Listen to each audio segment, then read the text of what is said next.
Amém. Boa noite, queridos. O que está torto aqui, o púlpito?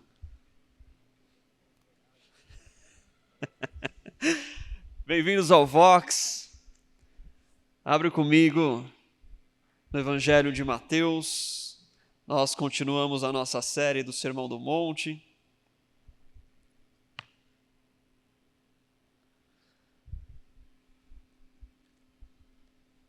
Mateus, capítulo 5. Faremos a leitura a partir do versículo 27. Mateus, capítulo 5, versículo 27. Amém, queridos?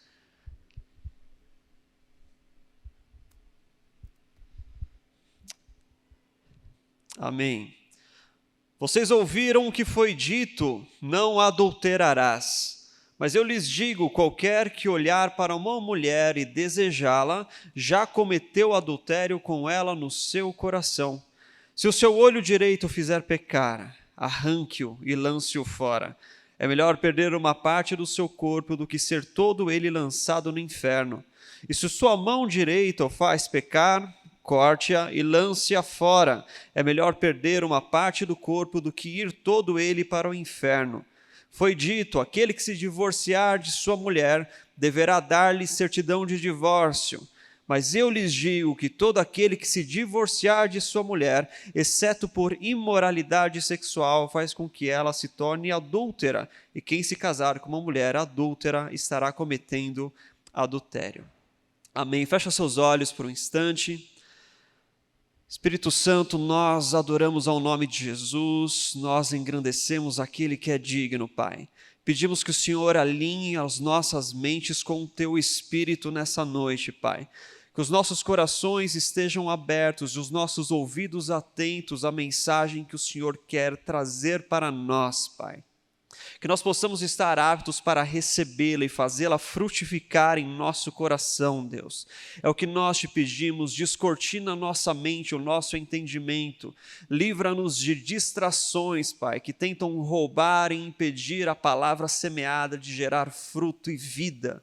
É o que nós te pedimos, Senhor, que nós possamos estar totalmente alinhados com a Tua vontade nessa noite, a Sua palavra venha e cumpra o bom propósito para o qual ela é lançada. Assim nós te pedimos, em nome de Jesus.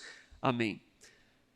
Amém, queridos? Continuamos a série do Sermão do Monte. Jesus, ele entrou numa terceira parte do sermão, onde ele começa a trazer os exemplos da lei e do entendimento comum que se havia acerca de alguns mandamentos ou algo específico da lei. Jesus, ele deixou claro que ele não veio abolir ou cancelar a lei, ele veio cumprir. E a partir de agora, Jesus faz 6 afirmações. Vocês ouviram o que foi dito, eu, porém, vos digo. Jesus, ele não está anulando a lei anterior. Jesus, ele está ampliando, ele está resgatando o princípio por trás da lei. A acusação de Jesus com o ensino comum é que os fariseus e os mestres da lei naquele período olhavam para estes mandamentos que nós estamos expondo e eles se preocupavam com o ato externo. Eles estavam preocupados com o ato e com a consequência. Com o tempo eles se distanciaram do espírito da lei. Por isso Jesus está resgatando o princípio que está por trás de cada mandamento. Vocês ouviram o que foi dito, não matarás. Jesus fala, mas eu te digo, se você se irar, você já é um assassino. Jesus, ele resgata o princípio que está por trás da lei, agora ele fala da questão do adultério. Vocês ouviram o que foi dito, não adulterarás, mas eu lhes digo. Jesus, ele volta para o espírito da lei. Ele não está anulando, ele não está cancelando, ele está corrigindo o curso de interpretação da lei. Ele está corrigindo ensinos falsos, ensinos que se distanciaram do espírito por trás da lei. Por isso que Jesus fala, a sua justiça precisa exceder a dos fariseus, porque os fariseus estão preocupados com atos e consequências. Mas a justiça do reino, ela está preocupada com o seu coração, e com a santidade, com a justiça, e com a paz, e com o cumprimento dos princípios. E Jesus demonstra isso de forma prática, através dessas 6 afirmações que ele faz acerca da lei. No último culto, nós falamos acerca da ira, e agora Jesus prossegue e usa o 7º mandamento. Vocês ouviram o que foi dito: não adulterarás. O adultério, ele tem sido muito romantizado ultimamente. Ultimamente, o adultério tem tido expressões românticas para justificar acerca desse ato a ser cometido. Se nós não tomarmos cuidado, se nós perdemos a atenção em algum momento assistindo alguma série ou alguma outra coisa, nós nos pegamos desejando que um casamento termine para que o mocinho fique com a outra mocinha. Porque a forma como o mundo apresenta o adultério é uma forma romantizada. É uma forma poética, uma forma bonita, é o resgate de um amor. Se você está infeliz e você encontra o seu amor fora do casamento, abandone o seu casamento e viva o seu amor. O mundo ele tem trazido, ele tem distorcido aquilo que a Bíblia abomina, aquilo que a Bíblia ensina que não é um princípio correto. O mundo tem romantizado isso para se tornar aceitável. O peso do adultério, ele perdeu a sua rigorosidade nos dias de hoje. Se tornou algo comum, algo simplesmente praticado.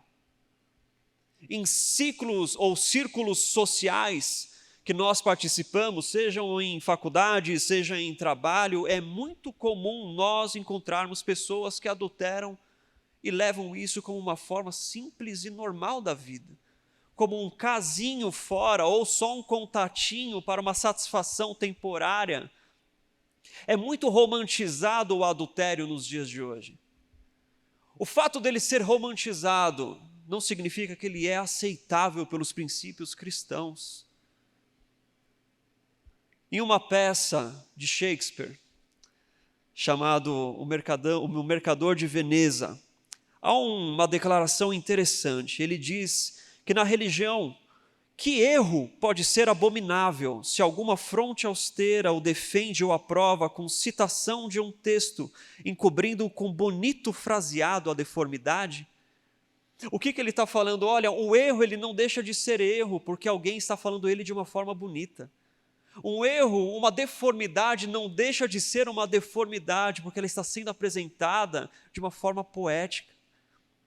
De uma forma que parece aceitável, de uma forma que parece fazer algum sentido emocional. Olha, faz sentido ele largar o casamento e viver o amor dele.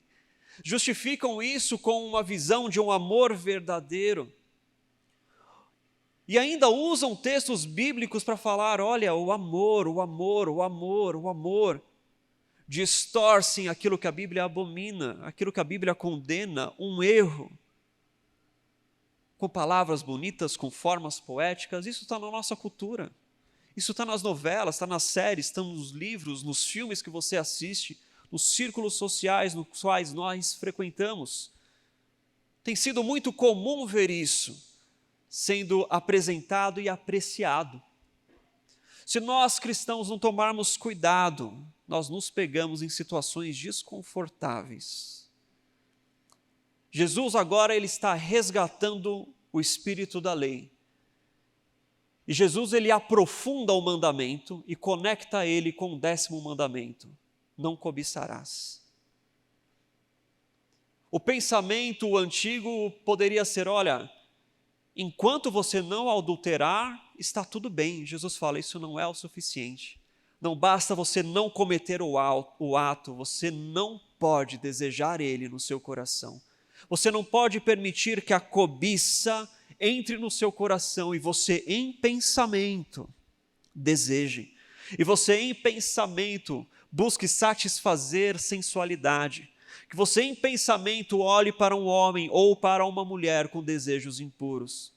Jesus ele resgata a lei que estava externa no ato. Jesus ela traz ela internamente para o coração.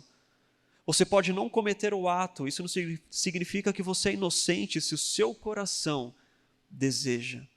Se você na sua mente violenta, lascívia, cobiça, o desejo de possuir aquilo que não é seu, o desejo de possuir um homem ou uma mulher que não são seus, o desejo lascivo de satisfazer uma sensualidade, um desejo, um prazer, imaginar, criar imagens, cenas. Aquele que faz isso é culpado de adultério. A lei que era totalmente vista de forma externa, Jesus resgata e aprofunda. Se você se imaginar e deixar isso entrar no seu coração, você já é um adúltero. Jesus, ele coloca a questão do coração. É importante nós entendermos que no mundo antigo, o coração era um lugar, o coração ou as entranhas, era a forma que os livros poéticos e a literatura falavam acerca da razão, dos sentimentos, das emoções. Não havia essa dicotomia que nós temos hoje de que a razão está na cabeça e os sentimentos no coração. Naquele período, não. Isso é algo moderno, isso é algo da modernidade. Naquele período estava tudo em um lugar só. No coração estavam os pensamentos, no coração estava a razão e estavam os sentimentos. Jesus está falando, olha, se você pensar, se você permitir isso no seu coração, se você deixar esses pensamentos permanecerem, perpetuarem, passarem pela sua cabeça, você já é culpado. Jesus ressalta que a real doença, o real problema, o real pecado não está externalizado, mas ele está interno no coração. Jesus deixa claro isso em outro texto, quando ele fala é do coração que procede o adultério, a lascívia, os roubos, os furtos, os assassinatos.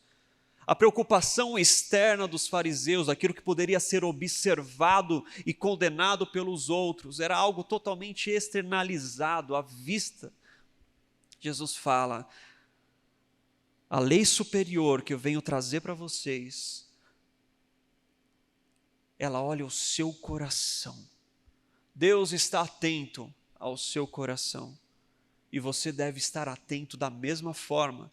Aquilo que você permite passar, aquilo que você permite imaginar, aquilo que você concebe no seu coração. O pecado ele não tem origem no ato, mas o ato ele somente traz à luz aquilo que anteriormente foi concebido dentro de nós. Jesus tira os nossos olhos daquilo que é externalizado e coloca os nossos olhos para o nosso próprio coração. O pecado não está aqui fora, o pecado está aqui dentro. Nós precisamos ser vulneráveis e olhar para dentro de nós e falar, será que eu não sou culpado desse pecado? Nós precisamos ser verdadeiramente pobres de espírito, olhar para o pecado que nós concebemos em nosso coração e lamentar por ele. E lamentar porque o pecado está lá dentro. E Jesus ele vem expor isso para que a gente tenha um entendimento.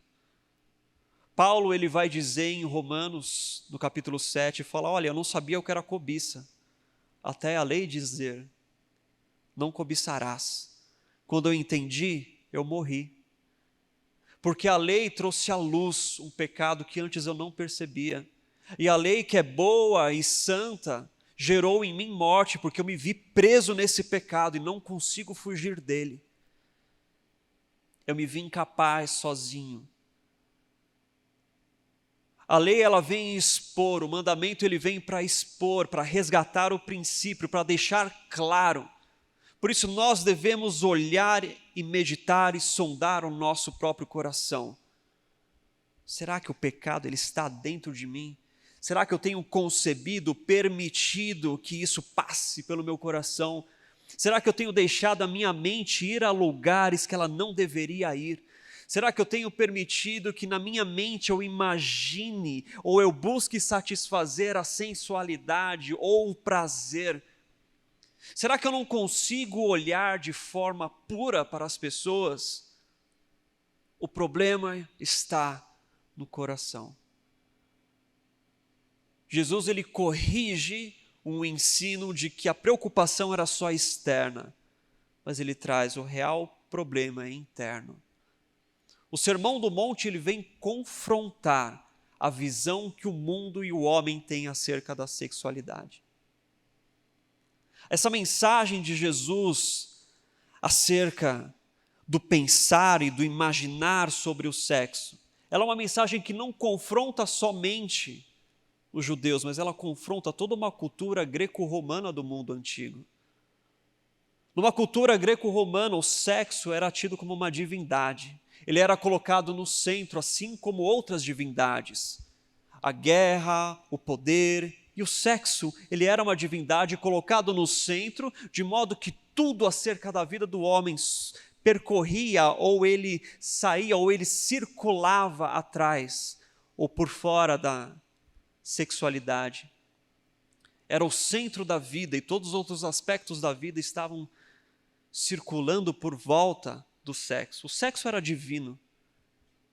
O sexo era divino no mundo greco-romano, de forma que haviam templos para que o sexo pudesse ser praticado. E ele era algo extremamente normal para aquela sociedade. Imagina o que Paulo enfrentou em 1 Coríntios. Uma visão distorcida acerca do sexo e da satisfação pessoal. Naquele período, o êxtase no sexo, alguns poetas colocam que era o momento em que você era incorporado por uma divindade. Era um culto. O sexo era sagrado e era um culto que era praticado. Então, no mundo greco-romano, toda essa ideia de sexualidade, de satisfação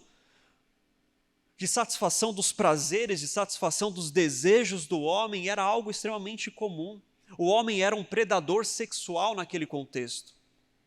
O paterfamilias, o senhor das terras, ele tinha autoridade sobre mulheres, servos, escravos. Ele poderia fazer sexo com qualquer um que ele quisesse, dentro da sua casa. Se ele deseja uma outra mulher, ele vai lá e toma outra mulher. Se ele deseja algum escravo, ele vai lá e faz sexo com o escravo. Se ele deseja alguma criança, ele vai lá e tem relações com a criança. Aquele mundo vivia em torno do sexo, do desejo sexual e da satisfação sexual. Isso era algo divino. E o cristianismo ele vem confrontar não somente o povo judaico, mas quando ele espalha, quando o cristianismo começa a crescer, ele vem confrontar toda uma cultura e uma visão cultural acerca do sexo. Os ensinos de Cristo, os ensinos de Paulo vêm domesticar o sexo. Vem abater o homem como predador sexual. Vem tirar essa concepção. O homem tinha muitas mulheres, muitos filhos. Isso gerava guerras, isso gerava abandono. Crianças eram sacrificadas, rejeitadas. Olha, eu tenho muitos filhos e eu não quero alguns. Havia a prática da exposição, onde você podia pegar uma criança que você teve, simplesmente satisfazendo a sua vontade, e você não gostou daquela criança, você sobe num monte, numa montanha, deixa a criança lá para ser comida por lobos. Era a prática da exposição, era comum no mundo greco-romano. Não havia o compromisso com a vida de mulheres e crianças. Tudo girava em torno da satisfação do homem, do paterfamilias. Isso era o patriarcado. Sabe o que eliminou essa prática da exposição? Os ensinos cristãos, o cristianismo. Matrina, uma das irmãs dos pais capadócios, à medida que um homem ia lá e colocava um filho para ser comido por lobo, ela subia do outro lado do monte e pegava aquela criança. Começava a acolher crianças. O cristianismo ele rompeu toda essa prática de sacrifício infantil no mundo antigo. O cristianismo domesticou toda essa ideia de sexo. Ele tirou o sexo do centro da sociedade e colocou Deus no centro da sociedade. E o sexo não é mais uma entidade criadora, mas é criatura. Então o sexo começa a ser visto a partir de perspectivas cristãs, como algo dado por Deus. E aí a castidade, o autocontrole começa a ser elevado. O cristianismo trouxe uma revolução sexual nos primeiros séculos. Os ensinos de Jesus domesticaram impulsos, confrontaram toda uma cultura que girava em torno de relações sexuais e de satisfação, de lascívia. Joseph Hendricks, um professor de biologia evolutiva de Harvard, ele escreveu um artigo chamado The Weirdest People in the World, ele não é cristão, ele não tem nada a ver com o cristianismo. Mas nesse artigo ele escreve que a fundação do mundo ocidental se deve ao conceito de poligamia e à ética cristã sobre o sexo e sobre os relacionamentos. Foi a ética cristã sobre relacionamentos e sexo e a monogamia nos relacionamentos que deu origem ao mundo ocidental e o avanço do mundo ocidental. Porque uma vez que isso é domesticado e essa ética ela é transformada, o homem não tem mais várias mulheres e vários filhos, ele tem uma mulher e os seus filhos com ela. Isso reduz o número de guerras. Isso traz para si um investimento na própria família, um investimento no estudo e no crescimento dos seus filhos. E esse professor de biologia evolutiva, ele entende que foi essa forma e essa ética cristã acerca do sexo que foi responsável pela fundação de todo o mundo ocidental e o seu grande avanço. Porque o sexo foi tirado do centro e Deus foi colocado no centro da sociedade. Os ensinos de Jesus aqui então impactam o mundo. Os ensinos de Jesus impactaram o mundo. E essa ética cristã acerca do sexo trouxe muito avanço para a sociedade ocidental e nós fazemos parte dessa sociedade. Então Jesus aqui, ele resgata um conceito do espírito da lei, ele faz o homem olhar para si mesmo, olhar para o seu coração. Ele nos ensina que os nossos impulsos devem ser domesticados, autocontrole e domínio próprio.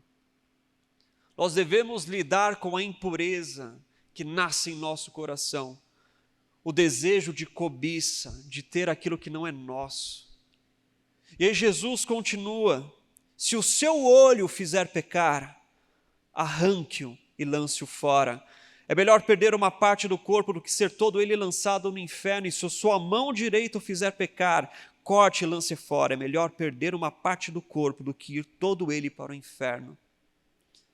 Jesus ele já apresenta a consequência do pecado, que é inferno.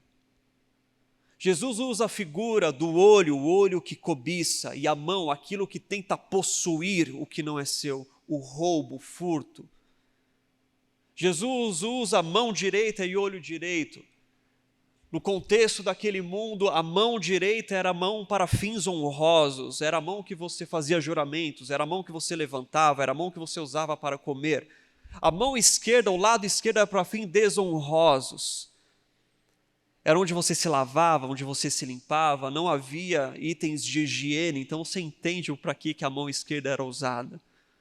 Para fins desonrosos, Jesus está falando, olha, se a sua mão direita, que é a mão de fins honrosos, te faz pecar, arranque. Porque de nada adianta os fins honrosos se o seu corpo inteiro vai ser lançado no inferno. Abandone a honra que você acha que você tem, para que você seja privado do inferno. Jesus aqui ele não está falando de uma prática literal, que você deve sair arrancando o seu olho.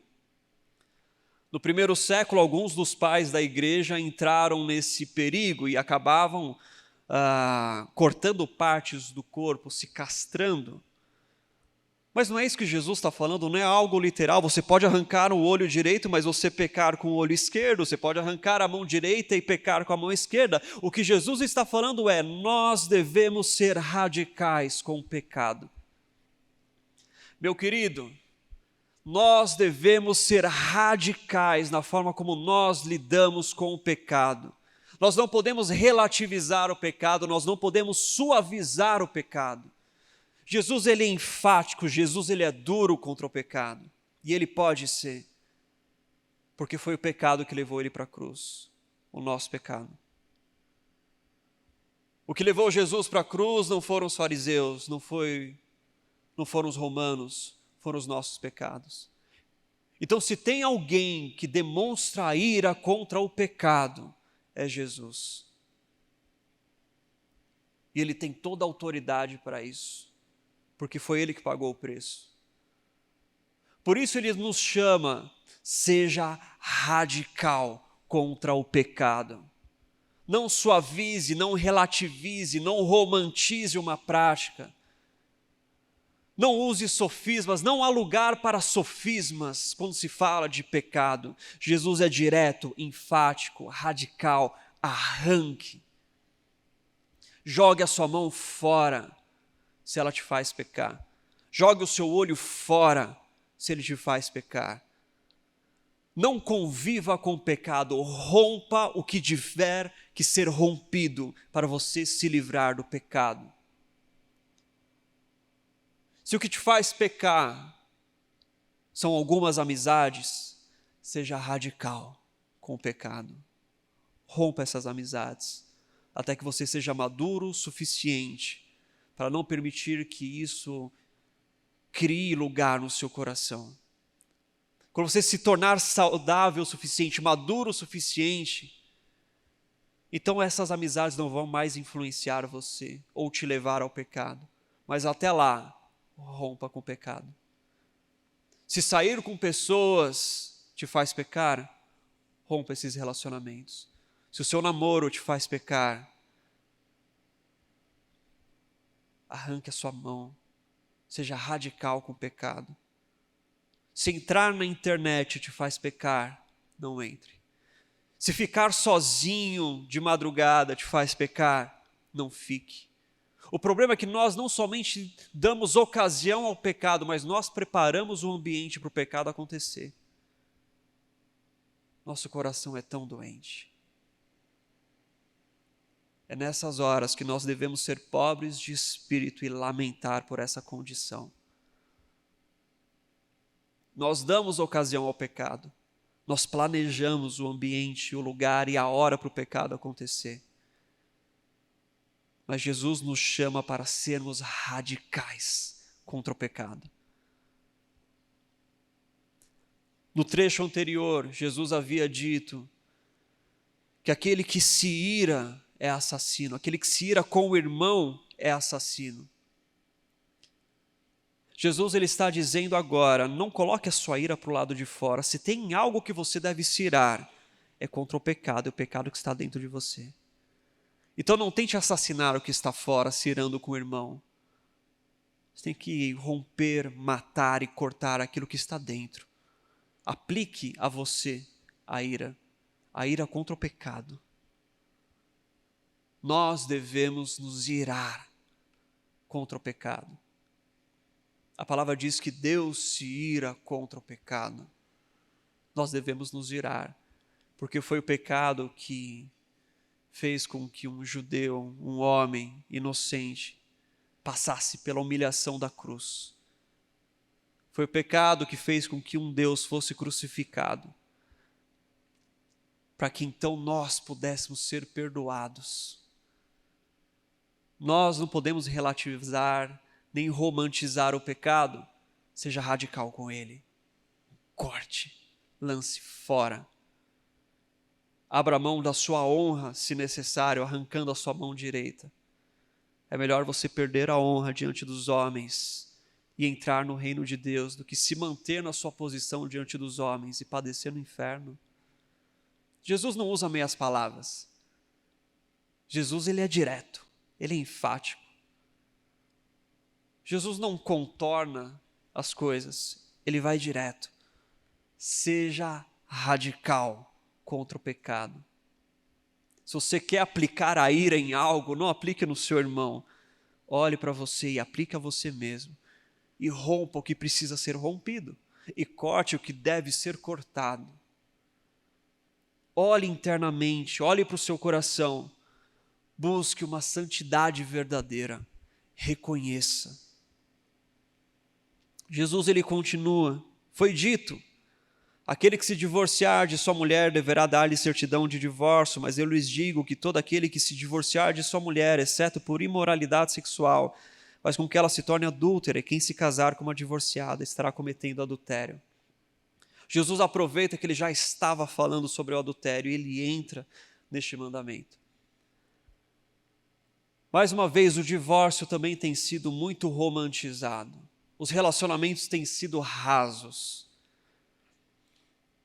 Pessoas terminam casamentos porque a paixão acabou, o fogo acabou. Razões rasas, superficiais. Jesus aqui, ele usa um trecho que está lá em Deuteronômio 24. D.A. Carson fala que esse trecho ele tem uma certa complexidade, porque ele fala de que Moisés realmente ele dá autorização para que o homem faça uma certidão de divórcio em caso de impureza. Contudo, Carson ele argumenta que é difícil entendermos a dimensão semântica da palavra impureza, porque ela só tem 2 aparições na Bíblia, esse termo usado em Deuteronômio 24. Então se torna difícil entender ou aplicar alguns significados para esse termo de impureza. Por isso que no tempo de Jesus, as 2 maiores escolas rabínicas interpretavam de formas diferentes. Uma escola rabínica entendia que esse termo de impureza era impureza sexual. E por motivo de impureza sexual, você era obrigado a se divorciar. Não havia espaço para perdão. Você era obrigado a se divorciar. A outra escola rabínica ela usava esse termo e ampliava esse sentido de impureza para alguma falha ou algum problema de caráter. De forma de que no tempo de Jesus era comum alguns homens quererem se divorciar de suas mulheres porque a sua comida estava fria, ou porque ela não lavou uma roupa, ou porque ela queimou algum alimento. Esse entendimento acerca do divórcio às vezes também é muito fútil. Jesus ele está resgatando e apontando para um conceito de que um casamento é uma aliança de fidelidade. E uma aliança não se rompe por qualquer motivo. Jesus está falando um relacionamento, é uma responsabilidade. Quando você escolhe alguém para se casar, você assume uma responsabilidade de amar aquela pessoa e de suportar aquela pessoa, independente dos seus defeitos. A aliança, ela exige fidelidade das partes para que a aliança exista. Quando você casa, quando você escolhe alguém, quando você firma uma aliança, você não separa ela por qualquer coisa. Os 2 se tornam um.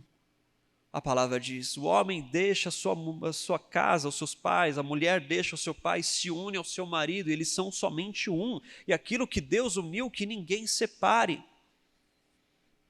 Uma aliança não pode ser rompida simplesmente porque eu não gosto, ou porque esfriou, ou porque ela tem defeitos, ou ele tem defeitos. O casamento é uma responsabilidade, o amor é uma responsabilidade de amar, apesar dos defeitos, apesar das dificuldades que podem aparecer. Você é responsável por cuidar, por lidar, por tratar. Um casamento não pode ser rompido, uma aliança não pode ser rompida por qualquer coisa. Jesus ele resgata este princípio. Às vezes vocês tratam o divórcio de forma rasa. Imagina você se divorciar porque uma comida estava fria. Na verdade, esse divórcio era motivado porque os olhos do homem já estavam cobiçando outras coisas. Então você tenta encontrar motivos e defeitos e razão para romper uma aliança. Porque no seu coração você já sabe para onde você vai depois.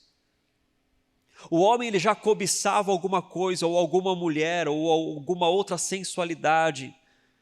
Então ele arrumava motivos e razões para ter um divórcio legal perante a lei de Deus. Para que então ele pudesse ir satisfazer, o divórcio só poderia ser solicitado pelo homem, a mulher não teria voz nesse sentido. A aliança, o casamento, tratado de forma extremamente fútil. Jesus ele resgata uma união feita por Deus, uma união de fidelidade, de amor, de compromisso. Quando você escolher uma pessoa para casar, querido, você vai assumir um compromisso de amar aquela pessoa. Jesus fala que a imoralidade sexual, que é o pecado, pode romper ou pode te permitir um divórcio. Ao contrário de uma das escolas rabínicas onde você era obrigado e não havia espaço para o perdão, a escola cristã permite um espaço para o perdão. Você pode perdoar, mas ela também permite que você pode se divorciar por traição, adultério, imoralidade sexual. Claro que esse é somente um dos textos, então nós devemos ser muito cautelosos a pegar somente um texto bíblico e aplicar ele todo um conceito, quando a Bíblia apresenta diversos outros trechos que falam acerca do casamento, do divórcio. Então nós devemos ser cautelosos ao entender isso. Mas de qualquer forma, o que Jesus está resgatando é o princípio de uma união que não pode ser separada de forma leviana, ou simplesmente para atender desejos e lascívia de alguém que está cobiçando algo para fora, e você tenta justificar ou satisfazer os seus desejos, arrumando motivo para romper uma aliança. Em todos esses trechos, Jesus está tratando o coração. A atenção do homem deve estar no seu coração mau. Porque se o seu coração for mau, você vai dar vazão ao pecado. Você já é condenado. Jesus aponta que nós devemos tratar o coração. O coração. Purifica os nossos pensamentos, Deus. Purifica os nossos corações. Livra os nossos olhos de desejos impuros. Essa deve ser a nossa oração. Porque se você pensar, você já está condenado. Se você se irar, você já está condenado. Jesus ele já nos mostra a consequência, nos mostra o que deve ser tratado. O Sermão do Monte já nos apresenta a resposta que nós precisamos. Por isso, se algo nós podemos ter e tomar atenção nesse trecho que Jesus nos disse, é de que nós devemos tomar cuidado com o coração. O ato externo, ele somente traz à luz. Você não vai ser condenado só pelo ato externo, mas simplesmente por ter passado, concebido, alocado no seu coração o mau desejo, o pecado, a ira, a lascívia, o adultério, você já é condenado. Seja radical com o pecado. Não dê lugar ao pecado, não permita que ele floresça, não permita que ele encontre espaço no seu coração, não baixe a guarda. Não deixe que um pecado entre como pequenas sementes e aos poucos vão frutificando e dando vazão a isso. Nós devemos ser radicais contra o pecado, porque foi o nosso pecado que colocou Cristo na cruz. E se nós entendemos o valor da cruz, então nós assumimos a responsabilidade de combater este combate com todas as nossas forças e de forma radical. É isso que Jesus está nos chamando, que Jesus chamou aquele povo, que Jesus nos chama hoje. Seja radical contra o pecado. Lute contra ele. Você não é escravo do pecado. Você já foi liberto. E se você dá lugar ao pecado, não é porque ele te aprisiona, é porque você se afeiçoou demais a ele. Porque o pecado não pode mais te aprisionar. Porque Cristo nos libertou para que verdadeiramente fôssemos livres. Não existe mais uma corrente te aprisionando ao pecado. Existe você querendo visitar a cela de novo. Jesus fala, seja radical contra o pecado. Não dê lugar, não dê ocasião, não prepare ambientes. Cuide dos seus pensamentos, cuide das suas conversas. Cuide da forma como você olha, da forma como você interage. Não dê lugar para o adultério, para a cobiça, para a satisfação de sensualidades, ou de desejos, ou de prazeres. Lute contra este pecado. Seja radical contra ele. Nem que você tenha que cortar a sua honra, nem que você tenha que abandonar algumas coisas, abandone. Mas é melhor você abandonar coisas aqui e se encontrar com ele na eternidade, do que você ir completo com a sua honra, com as suas medalhas, com o seu cargo, com a sua moral, para o inferno. Sejamos radicais contra o pecado. Amém. Fica de pé, queridos. Fecha seus olhos. Pai, nós entramos na sua presença pedindo perdão porque todos somos culpados. Nós entramos na tua presença pedindo perdão, Pai, porque nós somos culpados.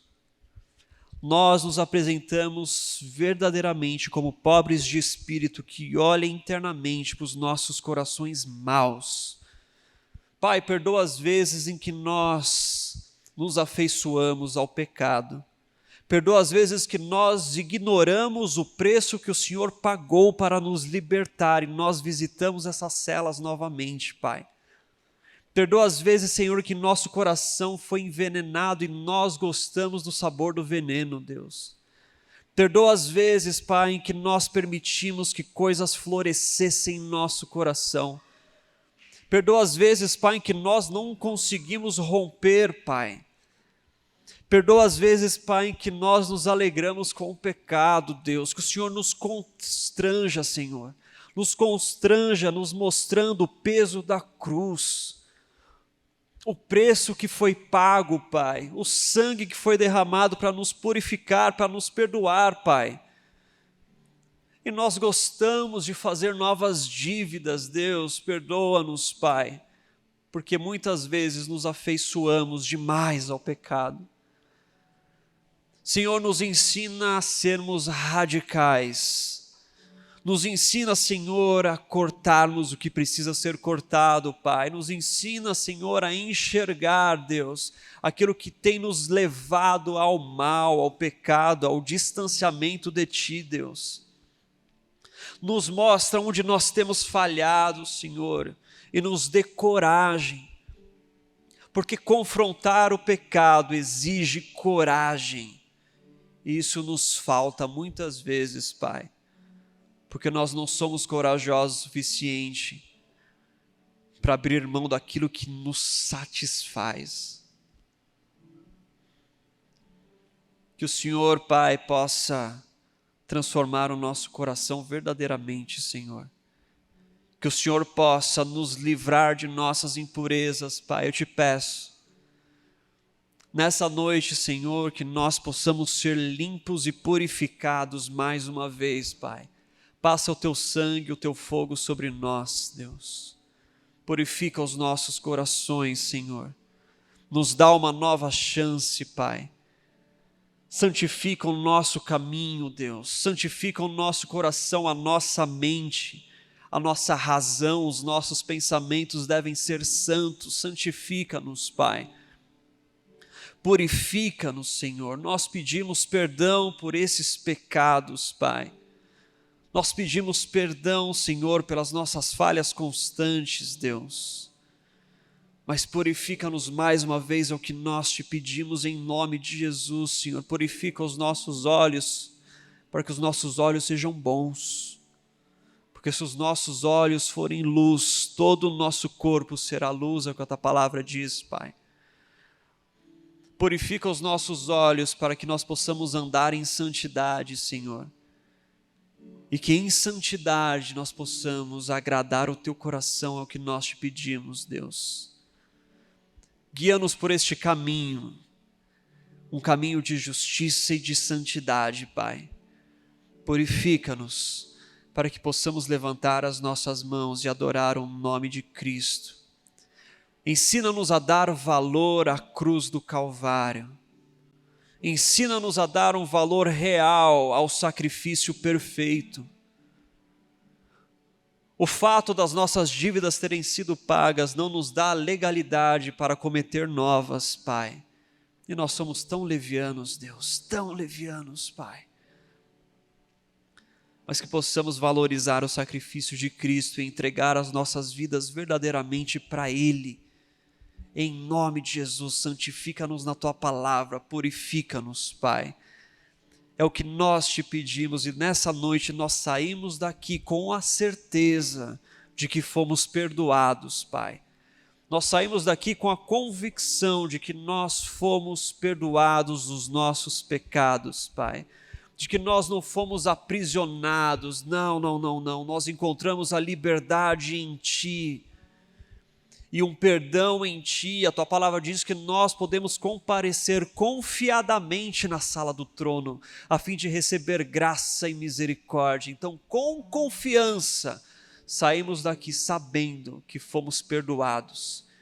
E louvamos e glorificamos o Teu nome, Pai, porque isso é possível graças a Ti. É o que nós te pedimos e assim te adoramos em nome de Jesus, Pai.